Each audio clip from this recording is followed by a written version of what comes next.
بسم اللہ الرحمن الرحیم۔ آپ علیہ السلام اللہ کے مشہور نبی ہیں۔ آپ علیہ السلام کے نام سے قرآن پاک میں مستقل ایک سورت ہے جس کا نام سورہ نوح ہے۔ اس کے علاوہ قرآن کریم میں 47 مقامات پر نوح علیہ السلام کا ذکر آیا ہے۔ حضرت آدم علیہ السلام اور حضرت نوح علیہ السلام کے درمیان تقریباً 1000 سال کا فرق ہے۔ آپ علیہ السلام نے بھی طویل عمر پائی اور 950 سال تک اللہ کے دین کی تبلیغ کی اور لوگوں کو خدائے واحد کی عبادت کی دعوت دیتے رہے، مگر اتنی طویل مدت میں صرف 80 افراد ہی ایمان لائے۔ حضرت نوح علیہ السلام کا شجر نسب نوح بن مالک یا لامک بن متوشالح یا متوشالح بن انوح یا ادریس بن یارو یا پیرو بن محلائل بن کینان بن انوش بن حضرت شیش علیہ السلام بن حضرت آدم علیہ السلام۔ کسی نے آپ علیہ السلام کا نام عبد الغفار، کسی نے یشکر بتایا، لیکن یہ سب غیر معروف نام ہیں۔ قرآن کریم نے آپ علیہ السلام کو نوح بیان فرمایا ہے۔ نوح اس وجہ سے کہا جاتا ہے کہ آپ علیہ السلام نے اپنی قوم کو جتنی دعوت دی وہ اور سرکش اور باقی ہوتی چلی گئی۔ قوم کی اس حالت کو دیکھ کر آپ علیہ السلام رویا کرتے تھے، اس لیے آپ کا نام نوح پڑ گیا۔ عربی زبان میں نوحہ کا لفظ رونے کے لیے بولا جاتا ہے۔ حضرت نوح علیہ السلام نے اپنی قوم کو ہر طرح سے سمجھایا کہ تم صرف اللہ کی بندگی کرو، تمہارے مال میں بھی کثرت ہوگی اور تمہاری اولاد بھی زیادہ ہوگی اور قحط سالی بھی ختم ہو جائے گی، ہمیشہ بارشیں برسیں گی، تمہارے باغات میں میوے بھی کثرت سے ہوں گے، تم خدائے واحد پر اعتقاد رکھو، خدا کا شکر کرو، خدا نے تمہارے لیے کیسے مضبوط آسمان بنائے، سورج چاند ستارے سب کچھ تمہارے لیے بنائے۔ حضرت نوح علیہ السلام نے بڑی نرمی سے خدا کا پیغام پہنچایا، لیکن لوگوں نے اس کو جھٹلایا۔ سال ہا سال اسی طریقے سے گزر گئے، کتنی ہی پشتیں بدل گئیں۔ ان بدبختوں کے جس آدمی کو بھی موت قریب آتی تو وہ اپنے پچھلوں کو نصیحت کرتا کہ خبردار، نوح کی بات کو نہ ماننا اور اپنے باپ دادوں کے طریقوں کو نہ چھوڑنا، یہ بوڑھا دیوانہ ہو گیا ہے، ہماری عمریں گزر گئی ہیں، جھوٹے وعدوں سے ڈراتا ہے، اس کا کوئی وعدہ سچا نہیں ہوا۔ سورہ ہودب میں اللہ پاک فرماتے ہیں کہ جو لوگ ایمان لائے ہیں وہ تمہاری نظر میں کتنے ہی ذلیل ہوں، میں ایسا کرنے والا نہیں ہوں کہ ان کو اپنے پاس سے بھگا دوں، ان کو بھی اپنے پروردگار سے ملنا ہے۔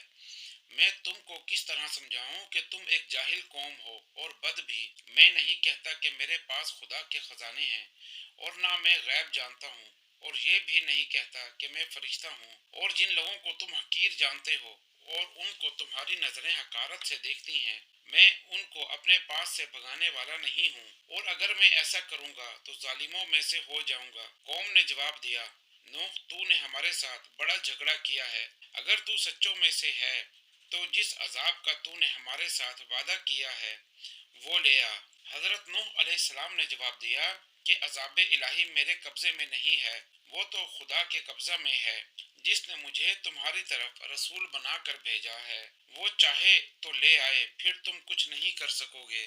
جب حضرت نوح علیہ السلام اپنی قوم سے مایوس ہو گئے، ہر دھرمی دشمنی اور اناد جب حد سے گزر گئے، سورہ عنکبوت میں اللہ پاک فرماتے ہیں، اور بلا شبہ ہم نے نوح کو اس کی قوم کی طرف رسول بنا کر بھیجا، بس ان میں وہ 50 کم 1000 سال رہے۔ جب حضرت نوح علیہ السلام تنگ اور مایوس ہو گئے تو پروردگار عالم نے فرمایا، اور نوح علیہ السلام پر وحی کی گئی کہ جو ایمان لے آئے ہیں وہ لے آئے، اب ان میں سے کوئی بھی ایمان لانے والا نہیں ہے، بس ان کی حالت پر غم نہ کریں۔ حضرت عباس رضی اللہ تعالی عنہ نے فرمایا کہ حضرت آدم علیہ السلام کے 40 بچے تھے، جوڑا جوڑا، جن میں حابیل، قابیل، صالح، عبد الرحمن اور شیش علیہ السلام، جن کو حبت اللہ بھی کہتے ہیں۔ تمام بھائیوں نے سرداری انہی کو دی۔ ان کی اولاد میں 4 بزرگ تھے، سوا، یاغوث، یعوق اور نصر۔ حضرت عروہ بن زبیر رضی اللہ تعالی عنہ فرماتے ہیں، ود حضرت آدم علیہ السلام کی اولاد میں بہت نیک بزرگ تھا۔ حضرت جعفر رحمۃ اللہ علیہ کہتے ہیں، یہ دیندار ولی اللہ تھے اور بہت لوگ ان کے معتقد تھے۔ جب یہ فوت ہو گئے تو لوگ مجاور بن کر ان کی قبر پر بیٹھ گئے اور رونا پیٹنا شروع کر دیا۔ ابلیس لعین انسانی صورت میں ان کے پاس آیا اور کہا، اس بزرگ کی یادگار قائم کرو جو ہر وقت تمہارے سامنے رہے۔ سب لوگوں نے اس رائے کو پسند کیا۔ ابلیس نے اس بزرگ کی تصویر بنا کر ان کے پاس کھڑی کر دی، جس کو دیکھ کر یہ لوگ یاد کرتے تھے اور سب لوگ وہاں آتے۔ پھر ابلیس نے ان لوگوں کو کہا کہ تم کو دور سے آنا پڑتا ہے، اس لیے میں تم کو بہت سی تصویریں بنا دیتا ہوں، ان کو تم بطور یادگار سمجھو اور گھروں میں رکھ لو۔ یہ بات لوگوں کو سمجھ آ گئی، مگر دوسری پشت کے لوگوں نے اپنے گھروں میں رکھی ہوئی ان تصویروں کی پوجا شروع کر دی۔ اس بزرگ کا نام بدھ تھا۔ اس طرح سوا یا غوث اور نصر کی بھی پوجا شروع ہو گئی۔ بخاری شریف میں ہے کہ قوم نوح علیہ السلام کے بتوں کو اہل عرب نے لے لیا۔ دومت الجندل میں قبیلے کلب بدھ کو پوجتے تھے اور حزیل قبیلہ سوا کا پرستار تھا۔ قبیلہ مراد اور قبیلہ بنو عطیف جو مقام صرف کے رہنے والے تھے، یہ یغوث کی پوجا کرتے تھے۔ ہمدان قبیلہ یعوق کا پجاری تھا اور اہل زی کلا کا قبیلہ حمیر نصر بت کو ماننے والا تھا۔ یہ پانچوں بت حضرت نوح علیہ السلام کے طوفان میں زمین کی تہ میں دب گئے تھے۔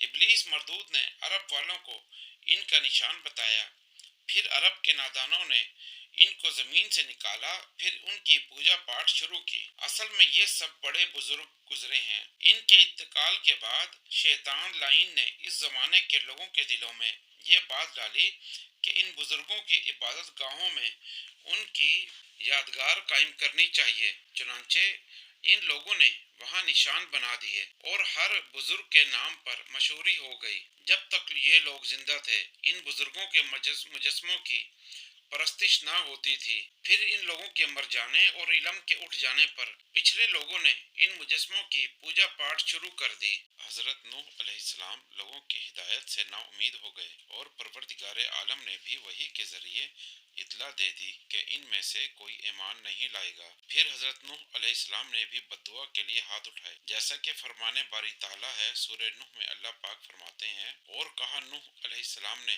اے میرے پروردگار، اس زمین پر کسی کافر کے بسنے کی جگہ نہ چھوڑ۔ اگر تو ان کو زندہ چھوڑے گا تو یہ تیرے بندوں کو گمراہ کرتے رہیں گے اور ان کی اولاد کا سلسلہ بھی گمراہی پر قائم رہے گا۔ اے میرے پروردگار، مجھ کو اور میرے ماں باپ کو بخش دے، اور اس کو بھی جو مومن ہو کر میرے گھر میں داخل ہوا، اور مومن مرد اور مومن عورتوں کو بخش دے۔ پروردگار عالم جل جلالہ نے حضرت نوح علیہ السلام کی دعا کو قبول فرمایا اور کشتی بنانے کا حکم دیا۔ چنانچہ ارشاد باری تعالیٰ ہے، اے نوح علیہ السلام، تو ہماری حفاظت میں ہماری وحی کے مطابق کشتی تیار کر، اور اب مجھ سے ان کے متعلق کچھ نہ کہنا جو ظالم ہیں، بلا شک یہ غرق ہونے والے ہیں۔ تفسیر ابن حریر اور ابن ابی حاتم میں ہے کہ حضرت نوح علیہ السلام نے ایک درخت بویا جو 100 سال تک بڑھتا رہا، پھر اس کو کاٹ کر تختے بنائے، پھر کشتی بنانی شروع کی تو لوگ مذاق اڑاتے کہ اس خشکی میں کشتی کی کیا ضرورت ہے اور کیسے چلے گی۔ حضرت نوح علیہ السلام نے جواب دیا کہ ان قریب تم دیکھ لو گے، اور بعض سلف کہتے ہیں کہ حضرت نوح علیہ السلام کو پروردگار عالم جل جلالہ کا حکم ہوا کہ لکڑیاں کاٹ کر تختے بناؤ، پھر کشتی بناؤ۔ 1 سال میں کشتی تیار ہوئی، پھر مکمل تیاری میں 100 سال اور لگ گئے۔ کشتی کا طول 80 ہاتھ تھا، عرض 50 ہاتھ، پھر اندر باہر سے روغن کیا گیا۔ قتادہ رحمۃ اللہ علیہ کا قول ہے کہ طول 1200 ہاتھ تھا اور عرض 600 ہاتھ، اور اندرونی اونچائی 30 ہاتھ تھی، اور اس کے 3 درجے تھے، ہر درجہ 10 ہاتھ اونچا تھا۔ سب سے نیچے کے درجے میں چوپائے اور جنگلی جانور سوار کیے، اور درمیانی حصے میں انسان، اور اوپر کے حصے میں پرندے تھے، اور دروازہ چوڑائی میں لگا ہوا تھا۔ کشتی اوپر سے بالکل بند تھی۔ کشتی میں ہر چیز کا جوڑا جوڑا سوار کیا گیا۔ ارشاد باری تعالیٰ ہے، یہاں تک کہ ہمارا حکم آ پہنچا اور تنور ابلنے لگا، ہم نے فرما دیا کہ اس کشتی میں ہر قسم کا جوڑا جوڑا سوار کرو، اور اپنے گھر کے لوگوں کو سوائے ان کے جن پر پہلے سے بات ہو چکی ہے، اور تھوڑے ہی لوگ ان پر ایمان لائے تھے۔ تنور کی آگ کی جگہ ہے، لیکن پانی کی ایسی کثرت تھی کہ تنور سے بھی پانی ابلنے لگا۔ حضرت مجاہد رحمۃ اللہ علیہ اور شعبی رحمۃ اللہ علیہ فرماتے ہیں کہ یہ تنور کوفے میں تھا۔